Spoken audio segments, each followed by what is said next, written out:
Le témoignage de Céline qui sert de trame, hein, il y a des archives, donc elle sert de trame. On dirait que elle souffre d'instabilité langagière dans la mesure où parfois Céline sonne comme Marthe Laverdière et parfois comme Madame de Maintenon.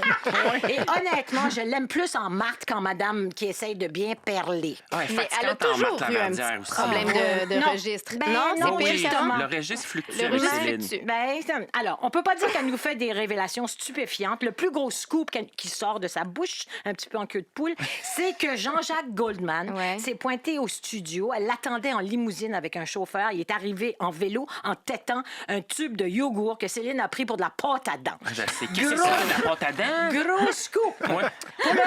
Pour le reste, ce documentaire est un festival de superlatifs superfétatoires, une pluie d'hommages pétris de crème pâtissière, une orgie adulatoire, servie par des Québécois comme Charlotte Cardin, Pierre Lapointe, Garou, mais aussi par une bande de vieux bons grisonnants du showbiz français, mais qui sont jamais identifiés, fait qu'on sait pas que c'est qui parle. Ils sont pas identifiés. Il n'y a pas de. Non, Non. Ça n'a pas C'est un choix ou c'est un oubli? Tout ce qu'on... Ben, On sait pas qui parle. On sait pas qui parle. Tout ce qu'on sait, c'est que pour eux autres, la Mona Lisa et les pyramides d'Égypte, c'est de la petite bière à côté de deux.